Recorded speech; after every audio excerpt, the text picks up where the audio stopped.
Les ordinateurs sont devenus partie intégrante de nos vies. On les utilise pour le travail, la communication, le divertissement et bien plus encore. Mais vous êtes-vous déjà demandé comment ces machines complexes fonctionnent réellement ? À la base, les ordinateurs sont des machines incroyablement rapides qui traitent l'information. Ils le font en ne comprenant que deux états, allumé ou éteint, représentés par 1 ou 0. Ce système s'appelle le code binaire, et c'est le langage que les ordinateurs comprennent. Chaque image que vous voyez sur un écran, chaque chanson que vous écoutez, chaque document que vous créez est décomposé en une série de 1 et de 0. L'ordinateur traite ensuite ces chiffres binaires, effectuant des calculs et exécutant des instructions à la vitesse de l'éclair. C'est cette capacité à manipuler les données binaires qui permet aux ordinateurs d'effectuer un large éventail de tâches. Des calculs simples aux simulations complexes, tout se résume à la manipulation de 1 et de 0. La vitesse à laquelle les ordinateurs peuvent traiter ces 1 et ces 0 est stupéfiante. Les ordinateurs modernes peuvent effectuer des milliards, voire des trillions d'opérations par seconde. Cette puissance de traitement brut est exploitée par les logiciels, qui fournissent des instructions à suivre par l'ordinateur. Sans logiciel, les ordinateurs seraient des morceaux de matériel inerte. C'est la combinaison du matériel, les composants physiques, et du logiciel, les instructions, qui rend les ordinateurs si polyvalents et puissants. Comprendre les bases de la manipulation des données binaires est essentiel pour saisir l'essence du fonctionnement des ordinateurs. C'est le fondement sur lequel toutes les autres opérations informatiques sont construites. En vous plongeant plus profondément dans le monde des ordinateurs, vous rencontrerez des concepts plus complexes, mais n'oubliez pas qu'au fond, ils découlent tous de ce simple système binaire.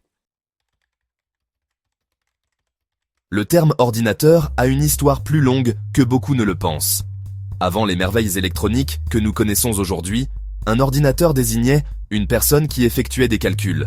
Ces calculateurs humains ont joué un rôle crucial dans des domaines comme l'astronomie et l'ingénierie, travaillant minutieusement sur des équations complexes. Le besoin de calculs plus rapides et plus précis a conduit au développement de calculatrices mécaniques, les précurseurs des ordinateurs modernes. L'invention du transistor au milieu du XXe siècle a révolutionné l'informatique. Ce petit appareil pouvait contrôler le flux d'électricité, remplaçant les tubes à vide encombrants et ouvrant la voie à des ordinateurs plus petits et plus puissants. Des entreprises comme IBM ont joué un rôle central à cette époque, passant de la production de machines à cartes perforées à une force dominante dans l'industrie informatique émergente. L'influence d'IBM sur le développement des ordinateurs personnels est indéniable. Au début des années 1980, IBM a lancé l'IBM PC, qui est rapidement devenu la norme de l'industrie. Cette standardisation était cruciale, car elle permettait la compatibilité entre les composants de différents fabricants. Cela a conduit à un écosystème florissant de développeurs de matériel et de logiciels, propulsant l'évolution rapide des PC. Des premiers ordinateurs centraux, de la taille d'une pièce aux ordinateurs portables et smartphones élégants que nous avons aujourd'hui, les ordinateurs ont subi une transformation remarquable. Comprendre ce contexte historique nous aide à apprécier les progrès incroyables qui ont été réalisés en quelques décennies seulement. Alors que la technologie continue de progresser à un rythme exponentiel, il est passionnant d'imaginer ce que l'avenir réserve aux ordinateurs et leur impact sur nos vies. Bien que le terme ordinateur englobe un large éventail d'appareils, ils peuvent être classés en grandes catégories en fonction de leur taille et de leur puissance de traitement. Au sommet, nous avons les superordinateurs, des machines massives conçues pour des calculs et des simulations scientifiques complexes. Ces mastodontes sont souvent utilisés dans les instituts de recherche et les agences gouvernementales, s'attaquant à des problèmes qui dépassent à la portée des ordinateurs personnels les plus puissants. Les ordinateurs centraux représentent une autre classe d'ordinateurs, connus pour leur fiabilité et leur capacité à gérer d'énormes quantités de données. Ils sont couramment utilisés par les grandes organisations, telles que les banques et les compagnies aériennes, pour traiter les transactions, gérer les bases de données et exécuter des applications critiques. Les serveurs, quant à eux, sont conçus pour fournir des services à d'autres ordinateurs sur un réseau.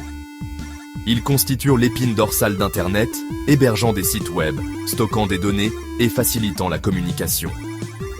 Cependant, le type d'ordinateur le plus répandu aujourd'hui est sans aucun doute l'ordinateur personnel. Les PC se présentent sous diverses formes, des ordinateurs de bureau et portables aux tablettes et smartphones. Ils sont conçus pour un usage individuel, offrant un large éventail de capacités pour le travail, le divertissement, la communication et plus encore. La polyvalence et le prix abordable des PC en ont fait des outils indispensables pour les personnes de tous horizons. À mesure que la technologie progresse, les frontières entre ces différents types d'ordinateurs continuent de s'estomper. Les smartphones, par exemple, possèdent désormais une puissance de traitement qui rivalise avec celle des PC d'il y a quelques années seulement. La convergence des appareils informatiques témoigne du rythme rapide de l'innovation dans ce domaine. Section 5. Comprendre les périphériques. Alors que les composants mentionnés précédemment forment le cœur d'un PC, ce sont les périphériques qui nous permettent d'interagir avec lui et d'étendre ses capacités. Les périphériques sont des appareils externes qui se connectent à l'ordinateur, directement ou sans fil. Ils englobent une large gamme d'appareils, chacun ayant une fonction spécifique. Les périphériques d'entrée nous permettent de saisir des données et des instructions dans l'ordinateur. Les périphériques d'entrée les plus courants sont le clavier et la souris. Le clavier nous permet de taper du texte, tandis que la souris nous permet de contrôler le curseur et d'interagir avec des interfaces utilisateurs graphiques. Les autres périphériques d'entrée comprennent les scanners, les microphones, les webcams et les manettes de jeu. Les périphériques de sortie, quant à eux, permettent à l'ordinateur de nous présenter des informations. Le périphérique de sortie le plus courant est le moniteur, qui affiche des images, du texte et des vidéos. Les haut-parleurs fournissent une sortie audio, tandis que les imprimantes nous permettent de produire des copies papier de documents et d'images. Les périphériques de stockage, tels que les disques durs externes, les clés USB et les cartes mémoire, peuvent également être considérés comme des périphériques. Ils offrent un espace de stockage supplémentaire et permettent la portabilité des données.